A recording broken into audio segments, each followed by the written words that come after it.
Hi, everybody. Merry Christmas and welcome to the musical Innertube. I am Don Rooney. And I am John Timpane. And John, today our guest is Dr. Cory Hutcheson, who teaches classes in folklore, popular culture, American studies, and speech communication. And he's written and published extensively, including reviews for many academic journals that have to do with folklore. Cory, welcome to the Innertube.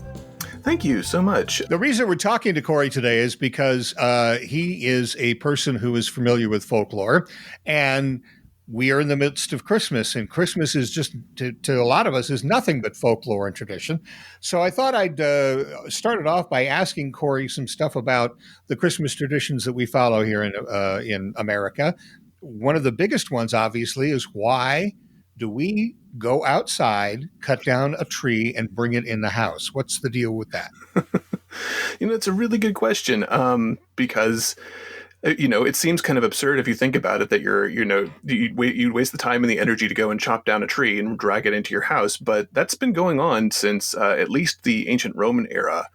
People would go and find greenery and bring it inside during these winter months, mostly just as a kind of way to lift your spirits, because it's becoming dismal, it's becoming bare. So people want to have that sort of sense of life springing eternal, right?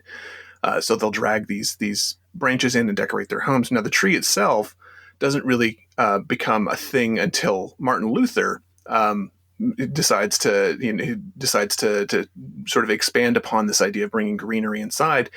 There's actually a story that, Martin Luther was walking out at night one time, and he sort of looked up at the stars shining through the trees and thought, this, reminds me of the sort of the glory of the Lord and the sort of the beauty of the heavens. And so he, sort of suggested this idea of bringing the trees inside.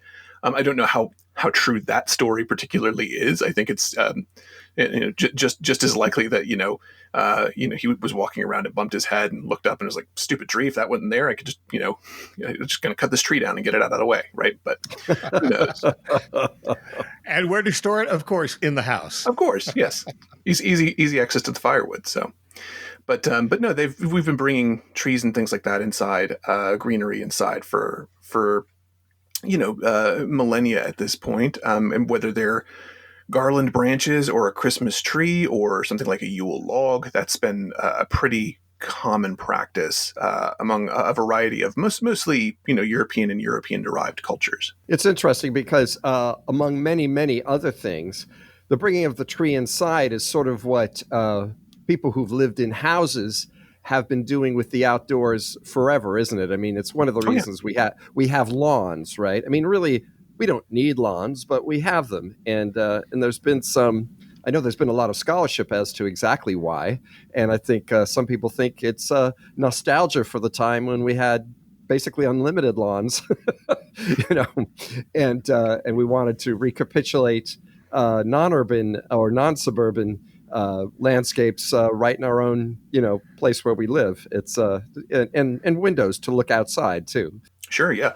No, absolutely. And I mean, you can even see we do this seasonally as well, right? So people will bring in, Easter greenery and things like that. They'll bring in, lilies and things that remind them of that season. They'll do that during that time of the year. So it's not unusual to have this stuff happening. And, it's just, sometimes it's easy to forget we're part of the natural world when we're kind of in these very human constructed dwellings and human constructed settings. Yes. And, this reminds us of that, but in a way that doesn't make us feel like we're about to be eaten by a bear as well. So that's kind of a nice balance. Yes, that's an important difference. It is. Now, that's another Christmas tradition that we can touch upon, and that is specific foods. Everybody has turkey for Thanksgiving, and the foods for Christmas kind of vary. There's some with ham and goose and that sort of thing, but a lot of the side dishes are very particular to Christmas as well. Sure, yeah. No, we have, it's a big dessert season. There's a lot of the sort of sugar and fat that people are consuming. And partly that goes to, a time when preservation techniques were not particularly grand. And so you'd want to kind of use up all of your meats and all of your fats and your sugars by the time you hit kind of early January, maybe into February, which is also where you get the idea of like Mardi Gras and Carnival and all that, right before Lent, right? So you're trying to kind of use all that stuff up. But you have a lot of really, really good, food at this time of year. It's very rich. You're sort of fattening yourself up for the winter. So you have things like Christmas cookies, right? And then the sort of traditional gingerbread houses and those sorts of things. So, but yeah, absolutely. Those are pretty common sorts of things that people like to make. What are your favorite? I'm kind of curious. What are your favorite, holiday foods? I it sounds stupid, but I've always had that weakness for candied yams with the marshmallows on top, which again is like, here, have a bowl of sugar to eat. Our family always had ham, as opposed to the turkey, and another one that we had for many years, and this might be an Irish Catholic thing, but lamb also with mint jelly, and I've always associated that with Christmas dinner, and of course, yes, all the sweets. I'll say that's all the sweets are my favorite sweet. Yeah, it's interesting if I could just say, seasonally speaking, for the 4th of July, you'll have a cookout and you'll eat a lot, but it's different foods. We don't think about that, right? But it's usually pretty warm. And so we might have things like hot dogs and beer and lemonade for the 4th of July, whatever it is we're going to have, but it's not these roasts and these, right, and the fire fatted, stuff that we eat large amounts of. I think it's interesting to think about Americans being seasonal in their foods, because we actually pretty much are. We fall into the patterns you were just talking about. Yeah, we really are very seasonal eaters. I know there's, in the 20th and 21st centuries, there's a shift in that because so many things became available all the time and all year round. But even then, we still, like you said, we sort of preserve this. You associate lamb or turkey or ham oftentimes with specific times of the year. And, I don't know a lot of people who, go out and make a 4th of July turkey, although I'm down with that if nobody wants to go out and do that. Yeah, that's funny. You could probably just walk into the store and pick up any turkey you wanted for the 4th of July if you could find one. Right? Yeah. Yeah, that's something that I was just thinking about when we were talking about it, and that is yams, potatoes. A lot of the side dishes are tubers that you don't have a lot of tomato dishes or asparagus so it's kind of limited to what is available at that time of year. Sure. As far as food stuff. Yeah, and those in the tubers and the apples and things like that you might associate with the fall and the winter, those tend to hold longer than something like tomatoes, which are going to go bad pretty quickly unless you preserve them. And even, when you think about the flavors of that Thanksgiving turkey or the holiday roasts and stuff like that, the spices that you associate with the season, right? So cinnamon and clove and nutmeg and things like that. Those are all spices that are being used to either help preserve those specific foods or in many cases to kind of cover over the fact that they may not be as fresh as they once were. So well, this is the origin of sauces in general, isn't it? Yeah, exactly. Yeah. Are there I'm very curious, Cory, do you know of some really wacky regional foods that I shouldn't call them wacky, but let's just call them very regional foods that are served this time of year that you can share with us? Oh, sure. I mean, so, in any place where you've got, for example, a very strong kind of Polish or even kind of Polish-Lithuanian heritage, you've got this type of cookie called a krzyki, which is a very... it's fried in lard, and it's kind of a thick, heavy dough that gets folded on itself in really intricate shapes and then dusted with powdered sugar. And so that's a really, really common thing. And again, it's, you're using up your stores of, milled grain and fat and sugar before the holiday season kicks in. My wife was Polish. We made krzyki a number of years, but we gave up on it because we couldn't get the little bow tie thing. It's supposed to look like a bow tie when you come out, and ours never did. They look like dead shoelaces. It never really worked. Yeah. No, it's definitely kind of a trickier dish to mess with. And then one that's not really, so this is kind of going in a slightly different direction, but it's not really a food, but it's a food associated tradition, which is the Christmas pickle. And there's this little pickle ornament that gets hidden in the tree for the holiday season. And if you find the pickle, you get an extra present or a surprise of some kind. I don't know. Is this Central Philly? I mean, is this Central Pennsylvania? Is that what we're talking? The Christmas pickle, Don? Never done it. But, heck, there's always a first time. Maybe we could do it this year and see if my granddaughter can find the pickle.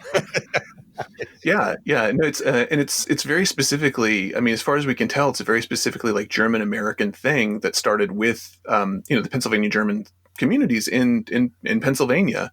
And people kind of have said, well, maybe it comes from this German tradition or these other traditions, but there's not any definitive link there. It really does seem to be something that kind of evolved in Pennsylvania, and it's sort of a fun little bonus thing, and nobody really knows why a pickle. Why is it a pickle? But people have been doing it for at least 150 or so years. So, what other odd sort of game type situations do you find around the holidays that are traditional in families? Oh, sure. Well, I mean, I think a lot of people know the tradition of the white elephant gift, right? This is you pass around the gift that either you didn't want, or you kind of get a weird little gift, and everybody sort of takes a chance to trade these gifts in this sort of game. And the rules vary from family to family. Like sometimes you can trade a certain number of times before you open the gift. Sometimes you open the gift and then somebody can steal it from you. So that's a pretty typical game. I don't know, have either of you ever played that? Sure. Oh, absolutely. Yes, indeed. Everybody always dumps their worst gifts on me. I just want to grout. I really want to just have my Christmas complaint right here. So I always get it permanently, but maybe that's because I'm a really bad white elephant gift player. You got to go in with a strategy, right? You got to plan. Yeah, no. Otherwise, you wind up with the hand soap dispenser that looks like a Jaguar or something. The Mother Cabrini nightlight, Yeah. So that's a pretty common game, I think, that we see played by a lot of people, kind of in sort of throughout North America and in other places as well. And then one that's this goes a little beyond the game side of things, but are either of you familiar with the Belsnickel? Well, that's definitely German and Central Pennsylvania. I'm familiar with it because I've heard it, but I've heard so many versions of Belsnickel and other characters. He's a character kind of like Father Christmas, correct?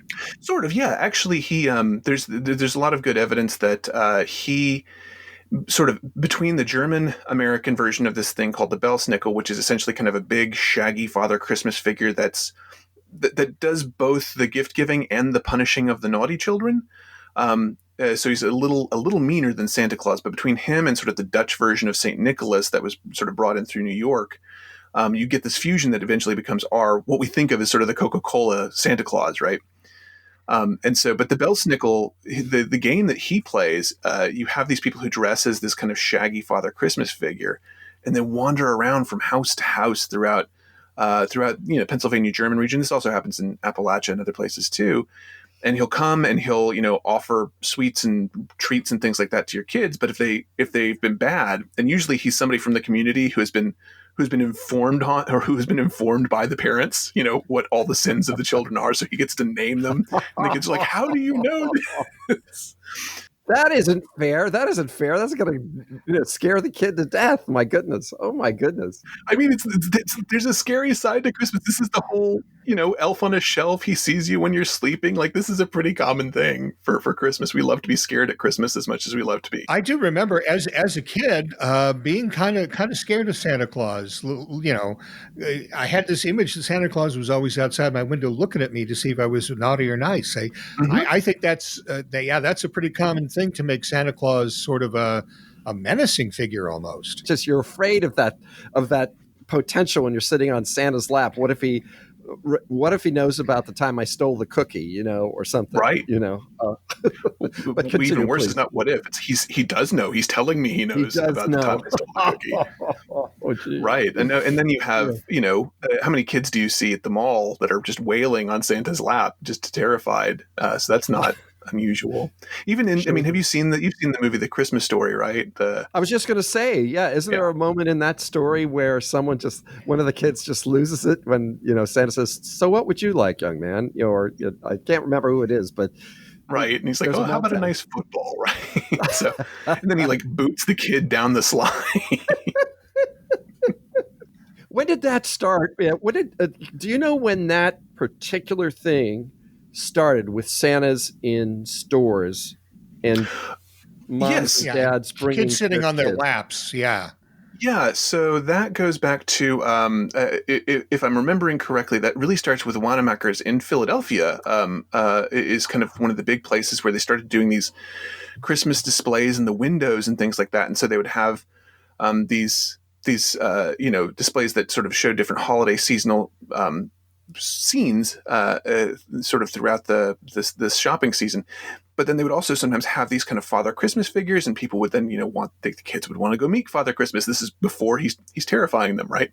Right. And so they'd want to go meet Father Christmas, and so they would start setting up these situations where people could come and bring their kids to sit on Santa's lap. The Macy's parade really very much kind of capitalized on this idea. So the end of the Macy's parade, you have the Macy's Santa, right, kind of ride through to inaugurate the Christmas season, so that children can then go sit on his lap. So all this, there's a book called Consumer Rights by a fellow named Lee Eric Schmidt, where he really chronicles the sort of the origins of all of this, especially as part of the sort of the shopping season culture. But yeah, it's definitely kind of in the late 19th, early 20th century is where you see that start to happen.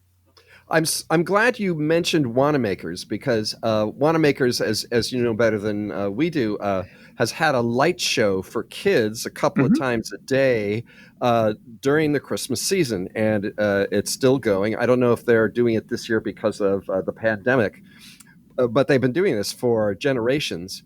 And I think it might not be the very first, but it's one of the first light shows, and it's still a great thing to see if you can. And I noticed this year that Saks Fifth Avenue and some of the other, and Macy's in New York City have really taken on a Wanamaker's light show look. And I was seeing this, somebody was showing me a video of it, and it's very nostalgic. And I realized that culture, that particular store in Philadelphia has generated a lot of what we all assume is an American Christmas. Just one store. Oh, yeah. It's really interesting.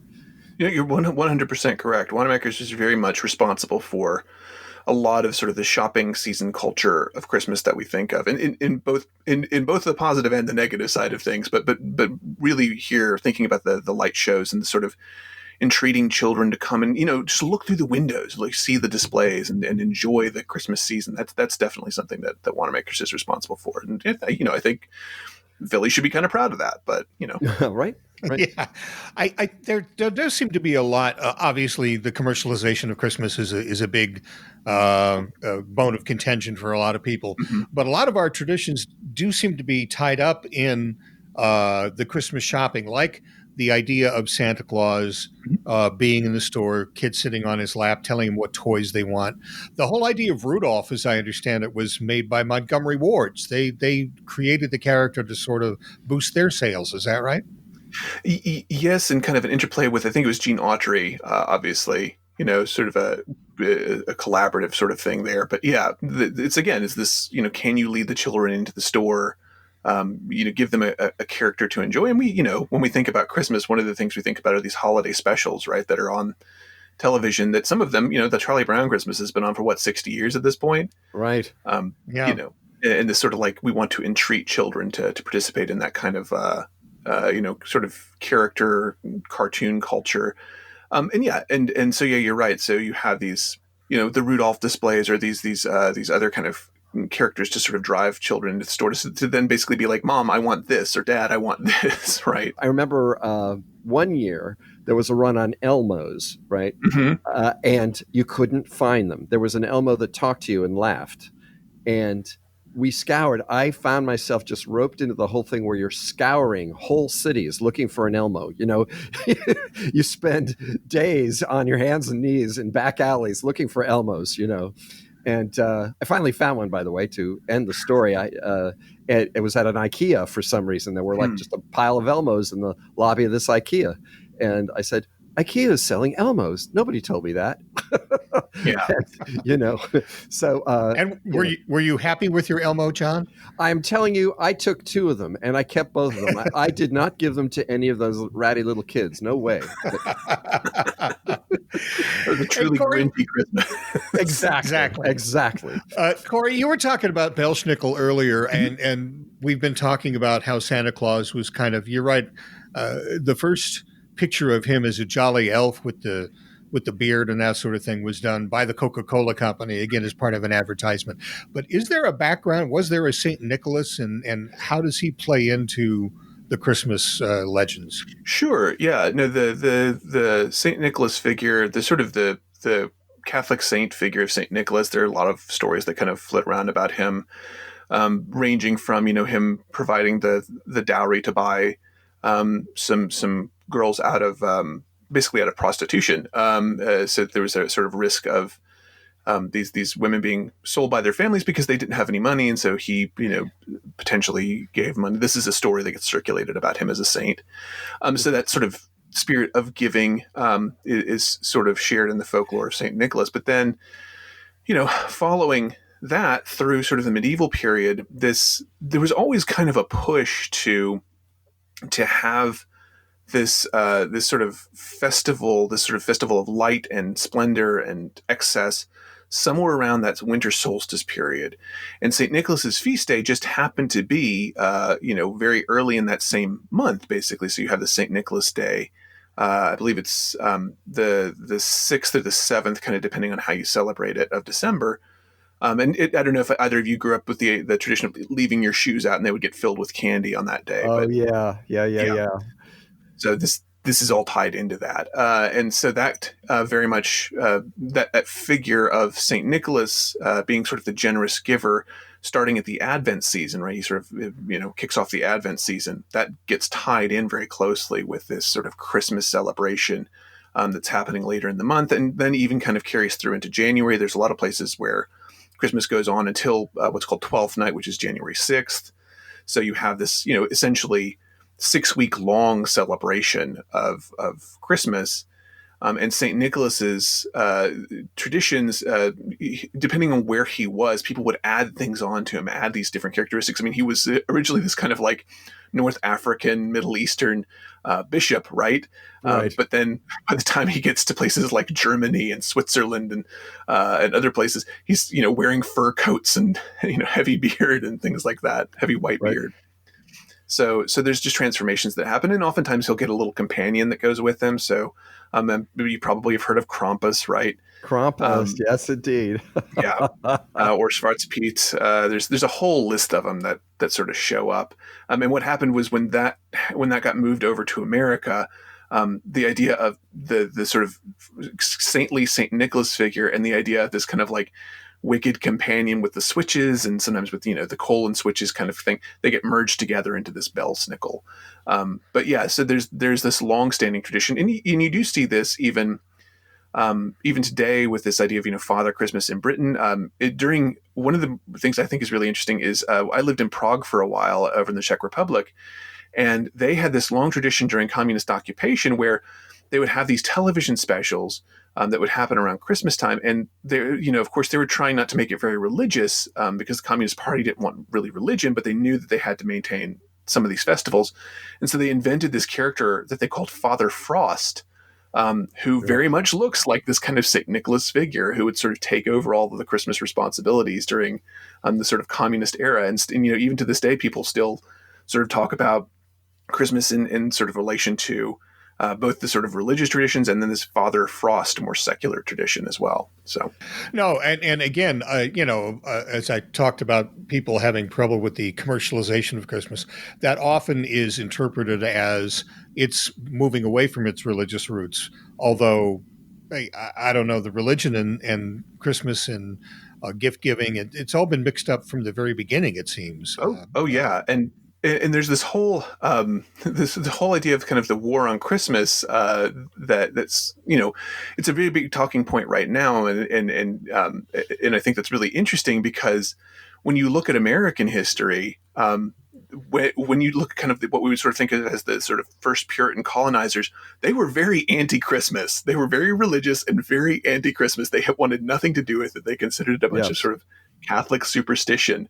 And to be fair, at the time, Christmas celebrations were pretty rowdy. It was really going out and getting drunk and shooting guns in the street, and people dressing in drag and doing all these kind of crazy things. And so the Puritans were very like, no, this is very distracting from religion. Let's not do this anymore.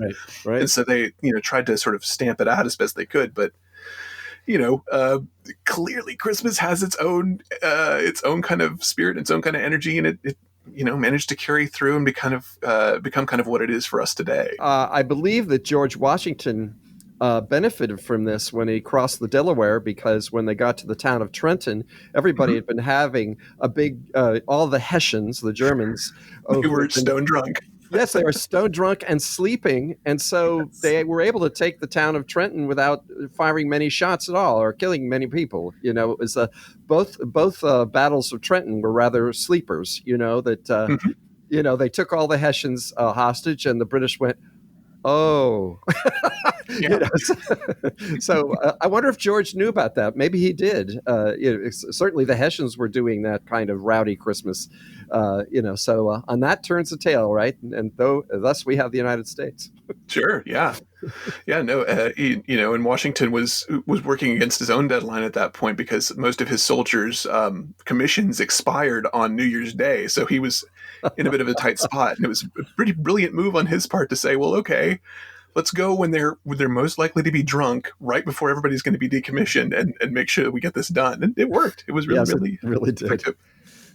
Now, a lot of the traditions that we have, and a lot of the songs especially that we have, do come from England, which is kind of weird when you think the Puritans that settled here didn't like Christmas, but I guess they were the outsiders in England, because England has figgy puddings and Yule logs and all of the music. We Wish You a Merry Christmas and Good King Wenceslas, all that stuff comes seemingly from right out of London, right out of Casting Central, and right here to America, it seems. We've also done a very good job here in America of sort of creating a whole lot of new Christmas carols. I mean, I don't think you can go a Christmas season without hearing Bing Crosby, crooning White Christmas on the radio. And then there's even the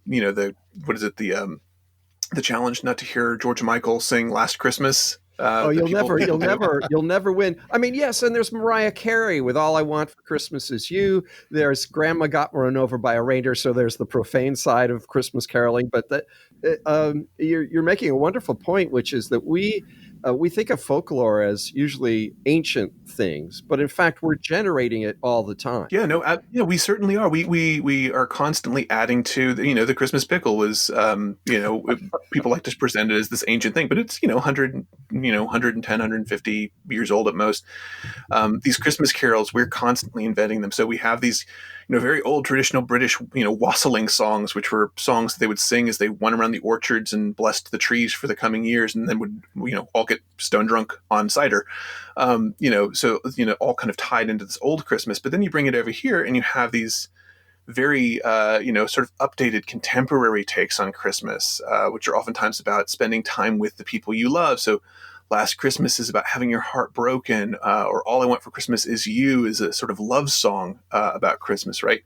Yeah. You've got, Walking in a Winter Wonderland about, getting married by a snowman parson, right?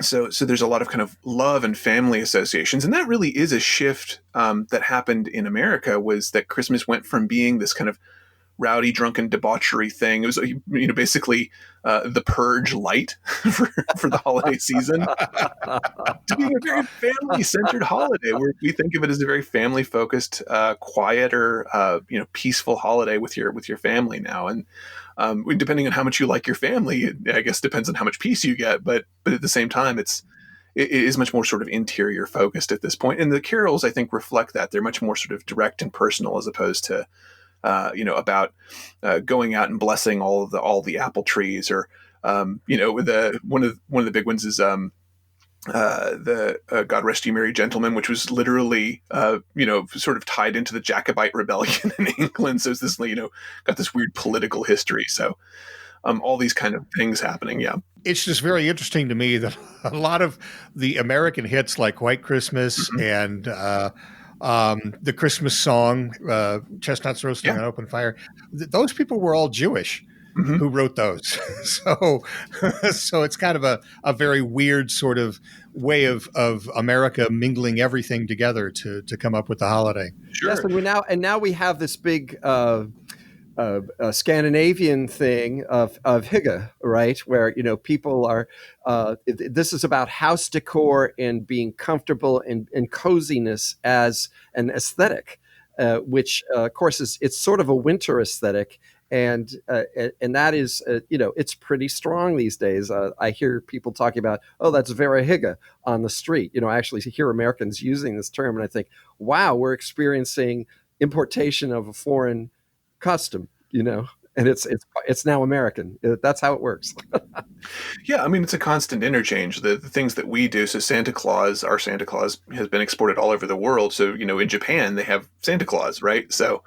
It's an interchange, but you're right. We are, we look for other traditions, and that happens a lot when you get to holiday seasons, and Christmas is such a big one. We look for other traditions. We want to incorporate them. We want them to be a part of our. We have this idea of ourselves as kind of the crossroads of the world. America is very. It's the fusion of so many cultures, is the interchange of so many different cultures. So we're constantly, looking for ways to incorporate these cultures. Into kind of the bigger tent of America. And so you have, like you said, the hygge culture is something we focus on. There's been there's been a lot more sort of emphasis on doing things with, for example, Latinx culture, where you bring in the posadas, the procession from house to house that happens, for example, in Mexico, right? Or even tamales. People are make these huge batches of tamales for Christmas, and so we've started to see that surface. And that's in our family because one side of the family is Mexican, so we have that. And I tried one year. It fell to me to make the tamales, and I made a white boy's tamales, and I was reminded of that. You did not do it correctly. Which you are never going to make them as good as somebody's grandmother. I promise you. No, I can't, and that's part of it too. Is that they wanted it to taste like their grandmother used to make, right? And heck, I'm going to taste. If I make them, it's going to taste like a 30-year-old Irish guy used to make. Not quite the same, but anyway, yeah, that's a beautiful one. And the seven fishes also from Italy. A lot of families do that one. So the foods come to it's interesting your point, because it comes to symbolize Italy, but in a larger sense, it symbolizes our ability to bring the rest of the world's traditions into ours, this sort of totalizing culture that we have. Whereas on the one end, it turns out to be a melting pot and a mixture of everything, is when families intermarry, as John's did, and that sort of thing, and outside traditions are brought in. If we take it a step back, we're talking about a lot of these traditions coming from Germany or Poland or England or someplace like that. I would think that those traditions originally were to make people who came to America from those countries feel a little more at home, bringing a little of home with them. Is that right? I mean, I would imagine so. I imagine that's, it almost say wherever you came from in the world, because there were certainly places in the world that people were coming from where they didn't have these traditions of Christmas, but a lot of the European Americans did have some kind of Christmas sort of in their family history. And so having something that they could tap into and that they could use as a way of sort of connecting with the communities around them, I think that becomes a very powerful, agent for change. If you see your neighbor putting up candles in their windows, right, for the Christmas holidays, and you yourself have a Christmas tree with candles or lights on it, there's a similarity, there's an affinity there that you can sort of point to and say, well, we're not that different, I guess. We have something in common. So yeah, it does create an interesting common ground. Beautiful. Well, Cory Hutcheson, thanks very much for being with us today. It's sort of a fun roller coaster ride through all the different traditions that have come to America and all the new ones that we've either made out of the old ones or created from whole cloth. And I have to ask you before we leave, what's your favorite Christmas tradition? Oh, my favorite Christmas tradition is opening a present on Christmas Eve. I do that with my kids, and I did that with my parents with my mom when I was younger. And Yeah, I've always really enjoyed that. You get one little burst before you you have to go to bed, and I think that's great. What about both of you? I think my favorite one. It's been going to midnight mass with my family. To be honest with you, I really like the family dinner. I really like the idea of everybody gathering together and sitting, and because you're eating your favorite foods, you're with your favorite people, well, most of your favorite people anyway, and just having a good time. And I think that's that probably symbolizes Christmas for me more than anything else. Have yourself a good Christmas, Cory, and thanks for being with us on the Innertube today. Yeah, thank you so much for having me. Happy holidays. And thank you for listening to the Musical Innertube. If you'd like to hear more about folklore from Dr. Cory Hutcheson, he hosts 2 podcasts of his own. New World Witchery is all about North American folk magic, and Chasing Foxfire is about the ways folklore intersects with medicine, art, and literature. So Google those, New World Witchery and Chasing Foxfire. And if you'd like to get in touch with us, the email address is musicalinnertube@gmail.com. That's musicalinnertube, all one word, gmail.com. On Twitter, John is @JTimPayne. I'm @DonRooney9. Our webpage is musicalinnertube, musical spelled with 2 A's, .libsyn, spelled LIBSYN.com. We're on Amazon Music. If you're a member of Amazon Prime or subscribe to Amazon Music, type Musical Innertube in the search box. We're also available on Facebook, YouTube, Apple Podcasts, Stitcher, Spotify, SoundCloud, iHeartRadio podcasts. Like us and give us a good review on any of those platforms. And here's our special Christmas gift just for you. Head over to musicalinnertubeplayers.libsyn.com and enjoy the holiday season with performances of A Christmas Carol and Santa Gets Scrooged. That's Musical Innertube Players, all one word, .libsyn, LIBSYN.com. And as always, thanks to virtual band Car Radio Dog for our theme music.